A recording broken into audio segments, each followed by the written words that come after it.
चिंकिया, हमें ट्रेन को पकड़ना ही होगा, नहीं तो हम लेट हो जाएंगे 26 जनवरी का झंडा फहराने में। वो ट्रेन तो बहुत तेज चल रहा है चिंटू, हम उसे नहीं पकड़ पाएंगे। लगता है आज हम झंडा नहीं फहरा पाएंगे स्कूल में। नहीं नहीं, हम जरूर स्कूल पहुंचकर 26 जनवरी मनाएंगे।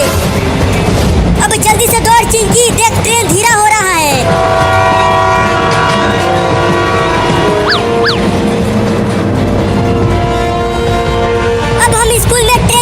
पहुंच जाएंगे और मैं खूब नाचूंगी 26 जनवरी पे।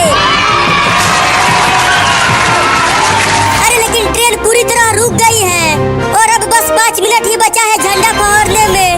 लेकिन ट्रेन रुक क्यों गई? चल जल्दी ट्रेन के ड्राइवर से पूछते हैं। हाँ जल्दी चल, 5 मिनट ही बचे हैं बस। अबे ट्रेन का ड्राइवर, जल्दी ट्रेन को चलाना पागल। हमें झंडा फहराने जाना है स्कूल में। निकल बाहर ट्रेन का ड्राइवर। बोलो क्यों चिल्ला रहे हो? जल्दी ट्रेन को चला, हमें 26 जनवरी का झंडा फहराने जाना है स्कूल में। अब ये ट्रेन नहीं चलेगी, तेल खत्म हो गया है ट्रेन का। क्या? वो मेरा प्यारा झंडा मुझे दे दे बंदर, वो मेरा तिरंगा है। चल भाग जा यहाँ से लड़का, इस झंडे को मैं स्कूल में ले जाकर लड्डू खाऊंगा, समझा? नहीं, तू नहीं खाएगा लड्डू, मैं खाऊंगा। चल भाग यहाँ से, मैं नहीं दूंगा झंडा। नहीं दोगे तो पेड़ पर चढ़कर झंडा छीन लूंगा तुमसे। ये बहुत बड़ा पेड़ है, तू इस पेड़ पर नहीं चढ़ पाएगा लड़का। बाप रे, ये पेड़ तो बहुत बड़ा है, लेकिन मैं अपना झंडा लेकर ही मानूंगा। अरे साला, ये छोटा लड़का तो बंदरों की तरह पेड़ पर चढ़ रहा है। चलो धक्का लगाओ, ट्रेन चालू हो जाएगा तो तुम दोनों स्कूल पहुंच जाओगे जल्दी से। धक्का लगाने से चालू हो जाएगा क्या ट्रेन? बस अब 4 मिनट ही बचे हैं झंडा फहरने में। अरे मुंह बंद रखो और जोर जोर से धक्का लगाओ ट्रेन को। धक्का लगा तो रहे हैं, अब कितना लगाए? ये ट्रेन बहुत भारी है, चल नहीं रहा। और जोर से धक्का लगाओ तभी ये ट्रेन चलेगा। दम लगा चिंकिया।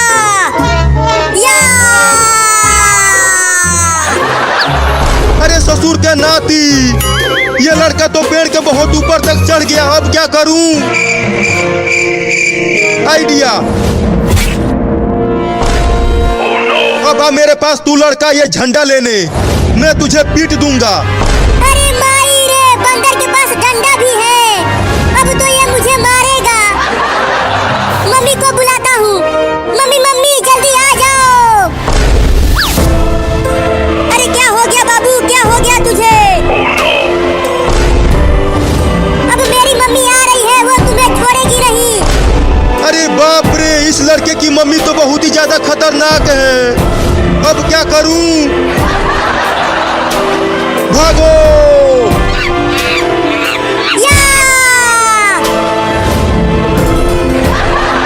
ये कमीना लड़का तो फिर से मेरा पूंछ पकड़ लिया, ससुर के नाती।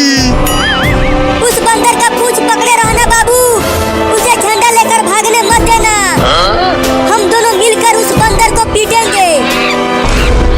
मेरा झंडा मुझे दे दे बंदर, मैं तेरा पूंछ छोड़ दूंगा।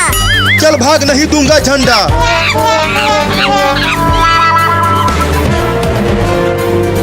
चिंटू बस 2 मिनट ही बचा है, अब क्या करें? ये ट्रेन चालू ही नहीं हो रहा है। चल चिंकी, ट्रेन के अंदर मैं चलाता हूँ ट्रेन को। हाँ चलो। अरे कहाँ जा रहे हो? ट्रेन को धक्का तो लगाओ।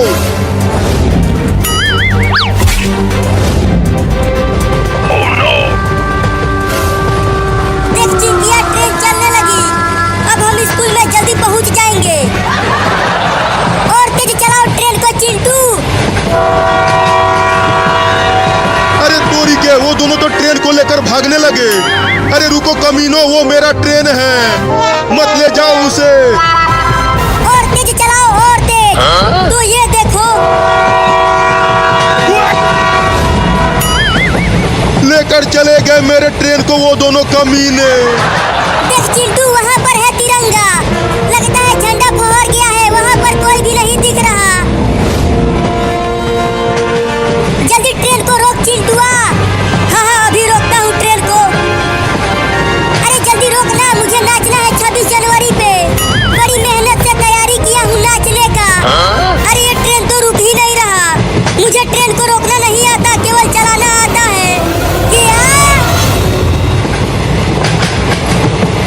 एक छोटे से गांव में नूरी नाम की एक लड़की अपनी मां के साथ रहती थी। जल्दी से धो लो। नूरी बहुत शांत स्वभाव की थी। रंग सांवला था, कपड़े हमेशा साधारण होते और वह ज्यादा बात भी नहीं करती थी। लेकिन नूरी की एक अजीब खूबी थी, वह जिस चीज को छूती उसे सुंदर बना देती। मिट्टी का पुराना बर्तन हो, फटा हुआ कपड़ा हो या सूखा हुआ फूल, नूरी अपनी मेहनत से उसे नई जिंदगी दे देती थी। मगर गांव वाले उसकी इस खूबी को नहीं देखते थे, वे सिर्फ उसकी गरीबी और सांवले रंग को देखते थे। नूरी की मां जुलेखा लोगों के घरों में काम करती थी। एक दिन जुलेखा की मालकिन ने अपनी बेटी के लिए रिश्ता ढूंढते हुए नूरी को देखा और व्यंग्य से बोली, जुलेखा, अपनी बेटी को जरा संभाल कर रखना, न शक्ल है न दहेज, आखिर कौन उसे अपनी बहू बनाएगा। जुलेखा चुप रही, लेकिन नूरी ने सब सुन लिया। जुलेखा, अपनी बेटी को जरा संभाल कर रखना, ना शक्ल है ना जहेज, आखिर कौन इसे अपनी बहू बनाएगा। रात को वह मां के पास बैठकर बोली, अम्मी, क्या सच में मेरे अंदर कोई खूबी नहीं। मां ने उसका चेहरा हाथों में लेकर कहा, बेटी, दुनिया को सुंदर चेहरा जल्दी दिखाई देता है, सुंदर दिल देखने में समय लगता है। नूरी मुस्कुरा दी, लेकिन अगले दिन उसकी जिंदगी बदलने वाली थी। गांव के सबसे अमीर व्यक्ति हाजी करीम की बेटी की शादी थी। शादी के लिए शहर से महंगे कपड़े और सजावट का सामान आया था, मगर शादी से एक दिन पहले तेज बारिश हुई। बारिश का पानी दुकान के गोदाम में घुस गया, महंगे कपड़े खराब हो गए, सजावट का सामान कीचड़ से भर गया, घर में हंगामा मच गया। हाजी करीम गुस्से में चिल्लाने लगे, अब इतने कम समय में ये सब कौन ठीक करेगा। अब इतने कम वक्त में ये सब कौन ठीक करेगा। उसी समय नूरी वहां से गुजर रही थी। उसने खराब कपड़ों को देखा और धीरे से बोली, अगर आप अनुमति दें तो मैं कोशिश कर सकती हूँ। अगर आप इजाजत दें तो मैं कोशिश कर सकती हूँ। तुम? लोग हंस पड़े। तुम इतने महंगे कपड़े ठीक करोगी? हाजी करीम ने भी नूरी को शक से देखा, लेकिन समय बहुत कम था। उन्होंने कहा, ठीक है, अगर तुम कर सकती हो तो करके दिखाओ। नूरी ने तुरंत काम शुरू कर दिया। तुम इस कदर महंगे कपड़े ठीक करोगी? ठीक है, अगर तुम कर सकती हो तो करके दिखाओ। मैं कर सकती हूँ हाजी करीम। उसने खराब कपड़ों को धोया, सुखाया, फिर उन पर हाथ से सुंदर फूल बनाए। फटे हुए दुपट्टे पर उसने मोतियों से ऐसा काम किया कि वह पहले से भी ज्यादा सुंदर लगने लगा।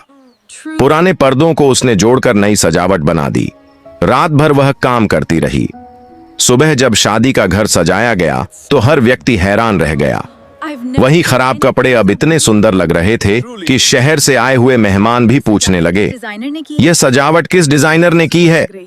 हाजी करीम ने गर्व से कहा, यह हमारे गांव की एक गरीब लड़की नूरी ने बनाई है। ये सजावट किस डिजाइनर ने की है? बहुत ही खूबसूरत लग रही है। मैंने ऐसी दुल्हन की सजावट पहले कभी नहीं देखी। ये हमारे गांव की एक गरीब लड़की नूरी ने बनाई है। नूरी पहली बार सबके सामने सम्मान से खड़ी थी, लेकिन कहानी अभी बाकी थी। शादी में शहर से एक मशहूर कपड़ों का व्यापारी सलमान भी आया हुआ था। उसने नूरी का काम देखा और तुरंत कहा, लड़की, तुमने ये डिजाइन कहाँ से सीखे? नूरी ने जवाब दिया, किसी से नहीं, बस जो चीज हाथ में आती है कोशिश करती हूँ उसे बेकार ना जाने दूं। सलमान मुस्कुराया, तुम्हें पता है तुम्हारे अंदर क्या है? नूरी ने हैरानी से सिर हिलाया। हुनर, ऐसा हुनर जिसकी शहर में बहुत कीमत है। सलमान ने उसे शहर आने की पेशकश की, लेकिन नूरी ने तुरंत कहा, मैं अपनी मां को अकेला छोड़कर नहीं जा सकती। सलमान बोला, तो अपनी मां को भी साथ ले आओ। कुछ दिन बाद नूरी और उसकी मां शहर पहुंच गईं। नूरी ने छोटी सी दुकान से अपना काम शुरू किया। वह पुराने कपड़ों से सुंदर नए कपड़े बनाती।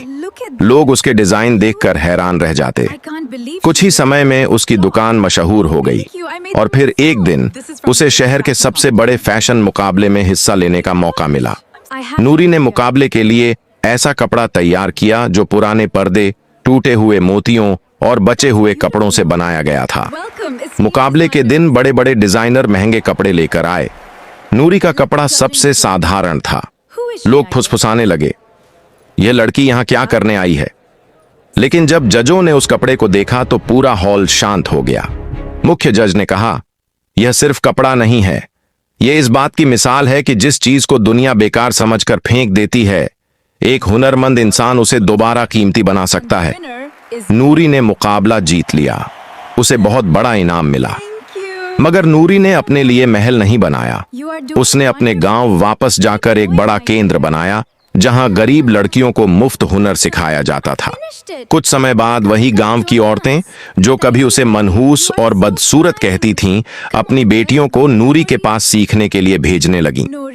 एक दिन वही मालकिन, जिसने नूरी को दहेज न होने का ताना दिया था, अपनी बेटी के लिए नूरी से कपड़ा बनवाने आई। वह शर्मिंदा होकर बोली, माफ कर दो नूरी, मुझे माफ कर दो, मैंने तुम्हें सिर्फ तुम्हारे रंग और गरीबी से पहचाना था। नूरी ने मुस्कुराकर जवाब दिया, कोई बात नहीं, इंसान को अपनी गलती समझ आ जाए तो उससे बड़ी खूबसूरती कोई नहीं। नूरी की मां की आंखों में आंसू आ गए। उन्होंने अपनी बेटी को गले लगाकर कहा, लोग कहते थे मेरी बेटी हमारे लिए बोझ है, आज वही बेटी सैकड़ों घरों का सहारा बन गई है। नूरी ने आसमान की ओर देखा और मन ही मन अपनी मां का शुक्रिया अदा किया। उस दिन उसे समझ आया कि कभी कभी अल्लाह इंसान के लिए वह रास्ता बंद कर देता है जिस पर दुनिया उसे धकेल रही होती है, ताकि उसे वह रास्ता दिखा सके जहां उसकी असली पहचान उसका इंतजार कर रही होती है। सीख, किसी इंसान की कद्र उसके रंग, चेहरे, कपड़े या दौलत से मत करो। असली खूबसूरती इंसान के हुनर, चरित्र, धैर्य और दिल में होती है, जिसे दुनिया मामूली समझकर नजरअंदाज कर दे। हो सकता है वही कल सबसे कीमती साबित हो।